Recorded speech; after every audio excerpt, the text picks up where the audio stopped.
भगवान भोलेनाथ के घर जाने का रास्ता एक बार फिर से खुलने वाला है। भारत के राष्ट्रीय सुरक्षा सलाहकार अजीत डोभाल और चीन के विदेश मंत्री वांग ली के बीच वार्ता में इस यात्रा पर सहमति बन गई है कि 5 सालों से बंद कैलाश मानसरोवर की यात्रा फिर से बहाल हो जाएगी।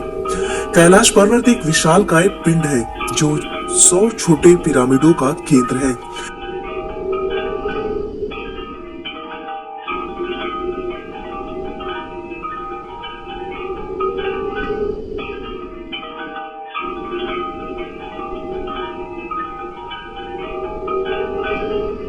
कैलाश पर्वत की संरचना कंपास के 4 दिग बिंदुओं के समान है और एकांत स्थान पर स्थित है जहां कोई भी बड़ा पर्वत नहीं है।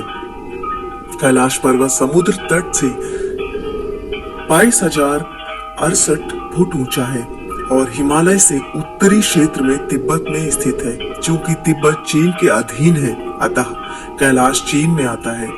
मानसरोवर झील से घिरा होना कैलाश पर्वत की धार्मिकता को बढ़ाता है।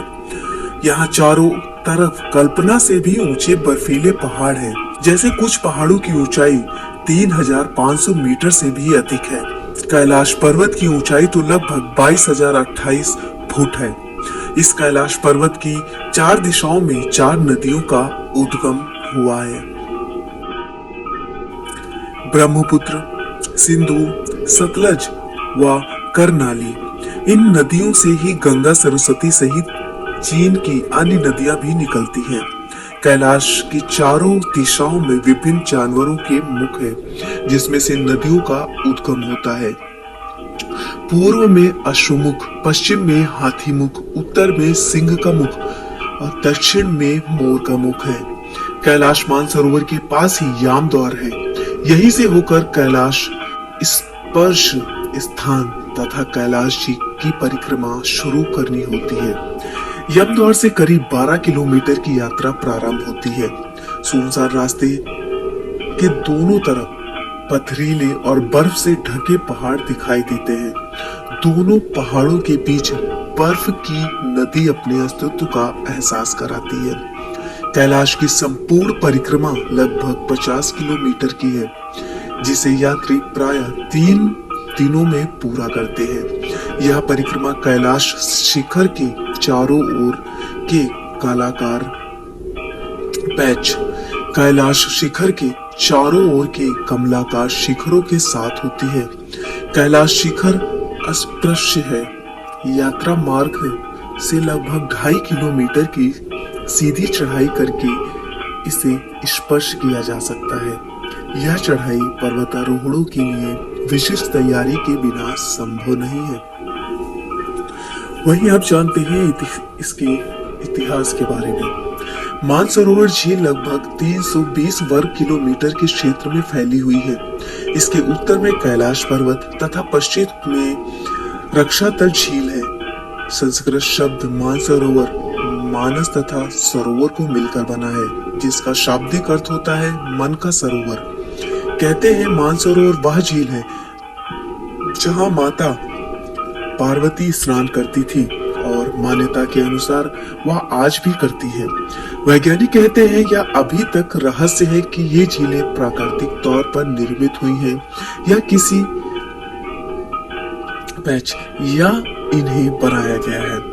हालांकि पुराणों के अनुसार समुद्र तल से 17,000 फुट की ऊंचाई पर स्थित 3,000 फुट गहरे मीठे पानी की इस मानसरोवर झील की उत्पत्ति भागीरथ की तपस्या से भगवान शिव के प्रसन्न होने पर हुई थी।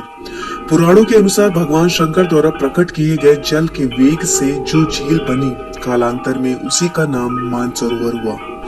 एक अन्य मान्यता के अनुसार परमपिता परमेश्वर के आनंद अश्रुओं को भगवान ब्रह्मा ने अपने कमंडल में रख लिया था तथा इस भूलोक पर स्वर्ग समान स्थल पर मानसरोवर की स्थापना की। शाक्त ग्रंथ के अनुसार देवी सती का दायां हाथ इसी स्थान पर गिरा था, जिससे यह झील तैयार हुई। इसलिए यहाँ एक पाषाण शिला को उसके रूप में पूजा जाता है। इसलिए इसे 51 शक्ति पीठों में से एक माना जाता है। मान्यता है कि कोई व्यक्ति मानसरोवर में एक बार डुबकी लगा ले तो वह रुद्र लोक पहुंच सकता है। मानसरोवर पहाड़ों से घिरी झील है जिसे पुराण काल क्षीर सागर कहते हैं। ऐसा माना जाता है कि महाराज माधानता ने मानसरोवर झील की खोज की और कई वर्षों तक इसके किनारे तपस्या की थी, जो कि इन पर्वतों की तलहटी में स्थित है। यहाँ दो सरोवर मुख्य हैं। पहला मानसरोवर जो दुनिया की शुद्ध पानी की उत्तम झीलों में से एक माना जाता है और जिसका आकार सूर्य के समान है। दूसरा यहाँ लगभग 225 वर्ग किलोमीटर क्षेत्र, 84 किलोमीटर परिधि तथा 150 फुट गहरी राक्षस नामक झील भी है, जो दुनिया को खारे पानी की उच्चतम झीलों में से माना जाता है, जिसका आकार चंद्र के समान है। ये दोनों झीलें सौर और चंद्र बल को प्रदर्शित करती हैं, जिसका संबंध सकारात्मक और नकारात्मक ऊर्जा से है। जब दक्षिण से देखते हैं तो एक स्वस्तिक चिन्ह वास्तव में देखा जा सकता है। इन दो सरोवर के ऊपर में कैलाश पर्वत है। इसके दक्षिण में गुरला पर्वतमाला और गुरला शिखर है। मानसरोवर की कराड़ कुमाऊं की धरती पुराणों में उत्तराखंड के नाम से जानी जाती है। भगवान शंकर के निवास स्थान कैलाश पर्वत के पास स्थित कैलाश मानसरोवर यह अद्भुत स्थान रहस्यों से भरा है। कैलाश पर्वत दुनिया के 4 मुख्य धर्मों हिंदू, जैन, बौद्ध और सिख धर्म का धार्मिक केंद्र है। आओ जानते हैं मानसरोवर की यात्रा, रहस्य, इतिहास, पौराणिक और वैज्ञानिक मान्यताओं के बारे में।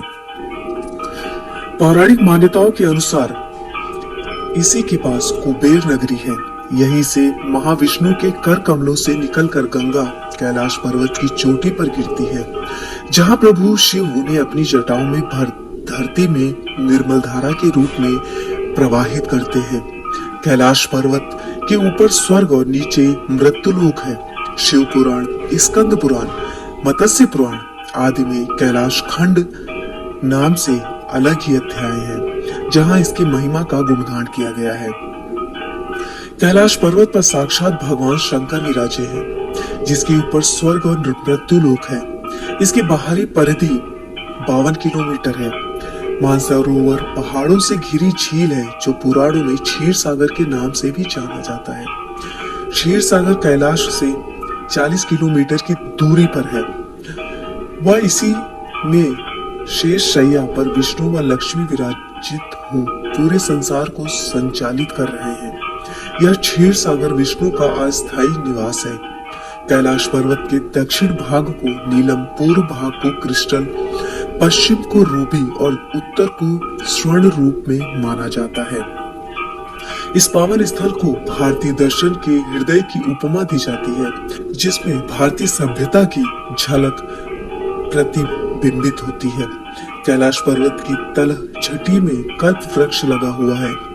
बौद्ध धर्मावलंबियों के अनुसार इसके केंद्र में एक वृक्ष है, जिसके फलों के चिकित्सकीय गुण सभी प्रकार के शारीरिक और मानसिक रोगों का उपचार करने में सक्षम है। तिब्बतियों की मान्यता है कि वहां के एक संत कवि ने वर्षों गुफा में रहकर तपस्या की थी। तिब्बती बोन पाओ के अनुसार कैलाश में जो 9 मंजिला स्वस्तिक देखते हैं वह डेमचौक और दोरजे फामांगो का निवास है। इसे बौद्ध भगवान बुद्ध तथा मणि पद्मा का निवास मानते हैं। कैलाश पर स्थित बुद्ध भगवान अलौकिक रूप डेमचौक बुद्ध धर्मावलंबियों के लिए पूजनीय है। वह बुद्ध के इस रूप को धर्मपाल की संज्ञा भी देते हैं। बौद्ध धर्मावलंबियों का मानना है कि इस स्थान पर आकर उन्हें निर्वाण की प्राप्ति होती है। यह भी कहा जाता है कि भगवान बुद्ध की माता ने यहाँ की यात्रा की थी। वही जैनियों की माने तो आदिनाथ ऋषभ देव का यह निर्वाण स्थल अष्टपद है। कहते हैं ऋषभ देव ने 8 पग में कैलाश की यात्रा की थी। हिंदू धर्म के अनुयायियों की मान्यता है कि कैलाश पर्वत मेरु पर्वत है, जो ब्रह्मांड की धुरी है और यह भगवान शंकर का प्रमुख निवास स्थान है। यहाँ देवी सती के शरीर का दायां हाथ गिरा था, इसलिए यहाँ एक पाषाण की शिला को उसका रूप मानकर पूजा जाता है। यहाँ शक्ति पीठ है। कुछ लोगों का मानना है कि गुरु नानक ने भी यहाँ कुछ दिन रुक कर ध्यान किया था, इसलिए सिखों के लिए भी यह पवित्र स्थान है। वहीं अब बात करें वैज्ञानिक मान्यता की, तो वैज्ञानिकों के अनुसार यह स्थान धरती का केंद्र है। धरती की एक ओर उत्तरी ध्रुव है तो दूसरी ओर दक्षिणी ध्रुव, दोनों के बीचों बीच स्थित है हिमालय। हिमालय का केंद्र है कैलाश पर्वत और मानसरोवर। वैज्ञानिक मानते हैं कि भारतीय उपमहाद्वीप के चारों ओर पहले समुद्र था। इसके रशिया से टकराने से हिमालय का निर्माण हुआ। यह घटना अनुमानित 10 करोड़ वर्ष पूर्व घटित हुई थी। ये एक ऐसा भी केंद्र है जिसे एक्सिस मुंडी कहा जाता है।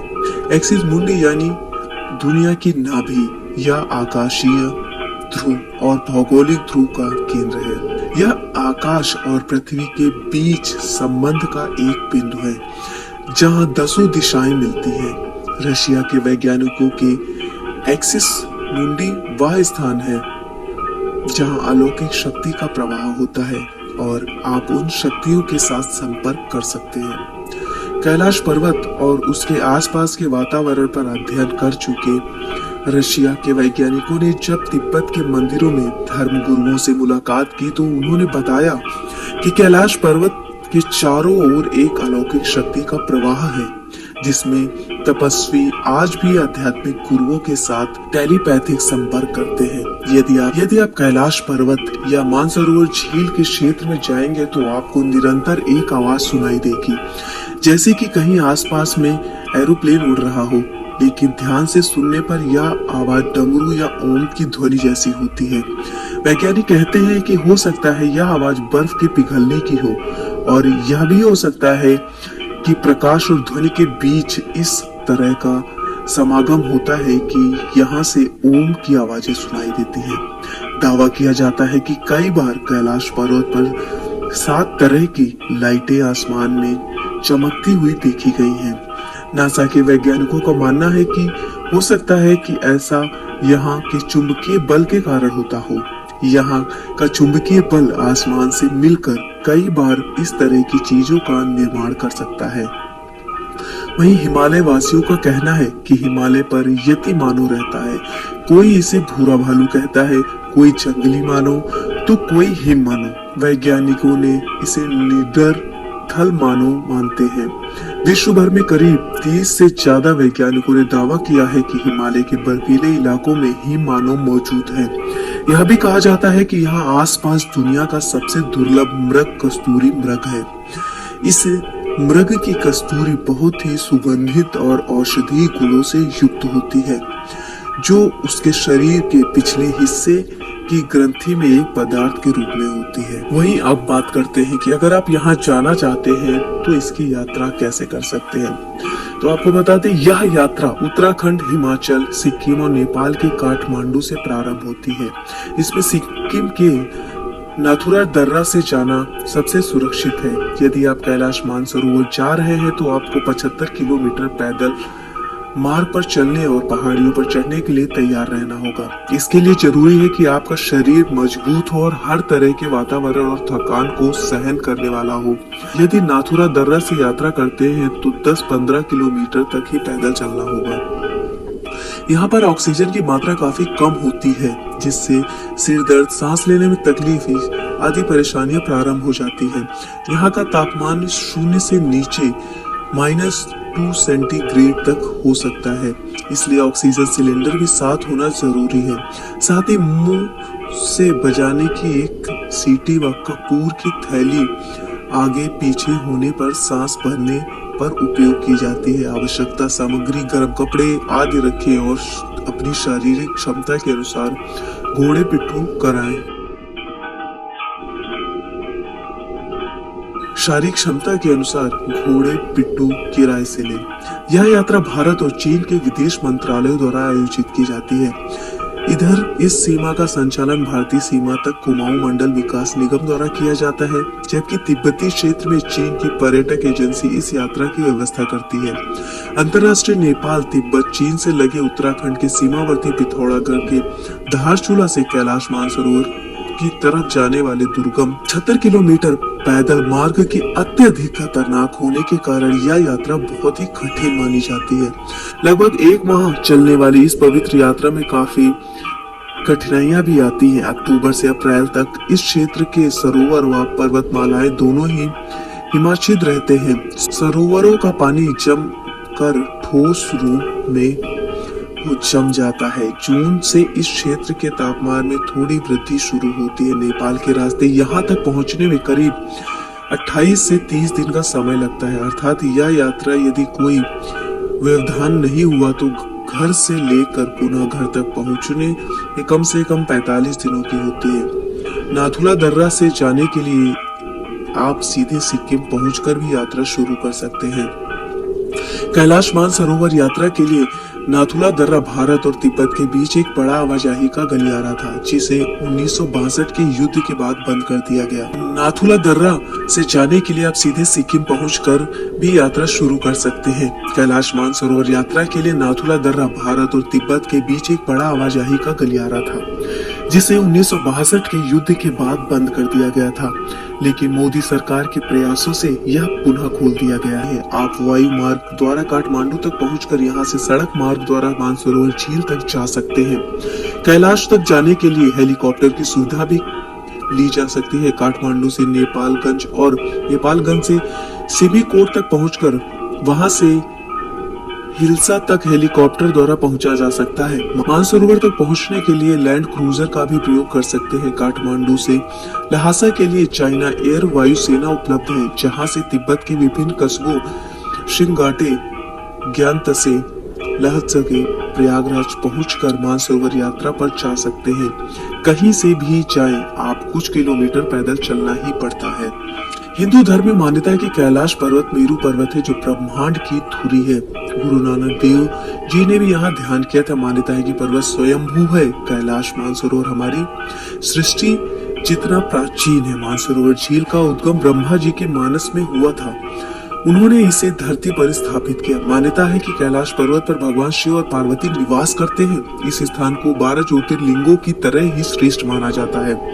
शिव पुराण के मुताबिक स्वयं शिव ने कहा था, कैलाश ब्रह्मा स्थान है जिसका कभी नाश नहीं होता।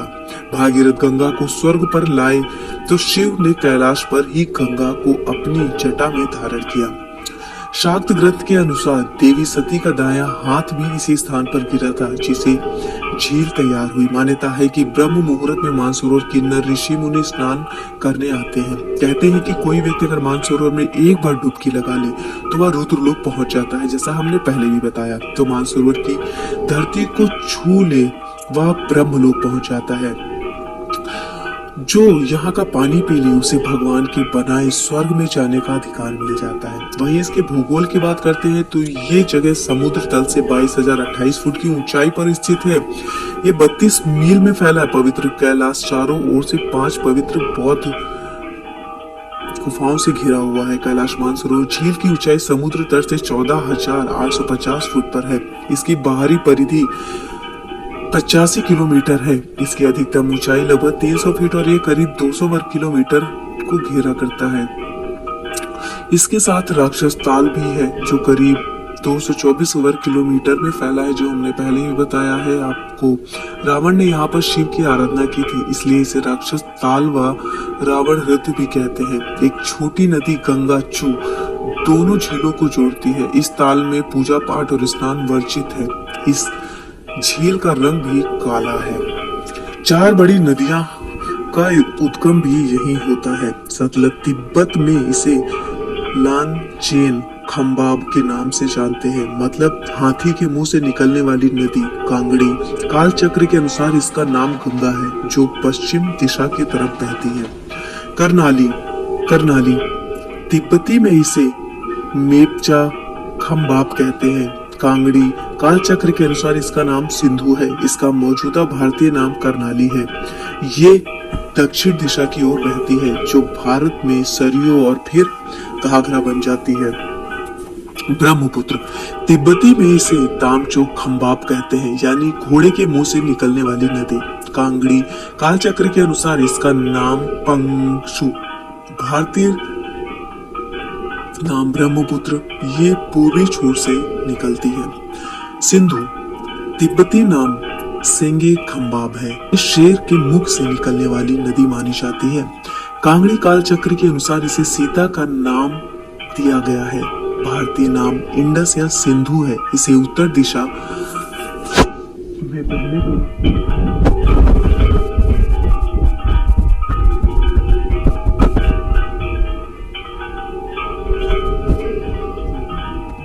भी कहा जाता है। परिक्रमा के दौरान 1 किलोमीटर परिधि वाला गौरी कुंड भी मिलता है।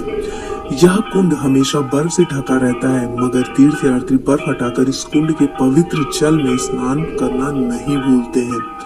पुराणों और ग्रंथों में भी कैलाश मानसरोवर का वर्णन मिलता है। कालिदास के मेघदूत में कैलाश का वर्णन है, जिसमें लिखा है, हे मेघ, आगे बढ़कर कैलाश पर्वत के अतिथि होना, जो अपनी शुभ्रता के कारण देवगणनाओं के लिए दर्पण के समान है। उसकी धारों को जोड़ रावण की भुजाओं से झड़झड़ाइए जाने के कारण ढीले पड़ जाते हैं। वह कुमुद के पुष्प जैसी श्वेत बर्फीली चोटियों की ऊंचाई से आसमान को छाए हुए ऐसे खड़ा है मानो शिव के प्रतिदिन नमस्कार ढेर लग गया है।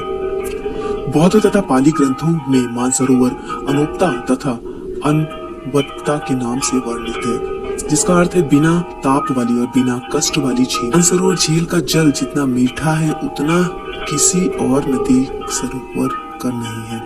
वही इसका महाभारत काल से अगर संबंध जोड़ा जाए तो कृष्ण अर्जुन भीम ने समय समय पर कैलाश और मानसरोवर की परिक्रमा की थी। इतना ही नहीं, यमद्वार नामक जगह पर यमराज ने युधिष्ठिर के लिए वायुयान भेजा था और स्वयं यमराज स्वान के रूप में यमद्वार तक उनके साथ रहे थे। पांडवों के दिग्विजय प्रयास के समय अर्जुन ने इस प्रवेश पर विजय हासिल की थी। युधिष्ठिर के राजसूय यज्ञ में इस प्रवेश के राजा ने उत्तम घोड़े, सोना रत्न और याक के पूंछ के बने काले और सफेद चामर भेंट किए थे। इस प्रदेश की यात्रा व्यास, भीम, कृष्ण, दत्तात्रेय आदि ने की थी। वही जनश्रुति है कि आदि गुरु शंकराचार्य ने अपने शरीर का त्याग कैलाश पर किया था। भगवत गीता में कैलाश पर्वत को इस तरह उद्घोषित किया गया है, मेरु शिखरिणाम, यानी शिखरों में श्रेष्ठ मेरु यानी कैलाश।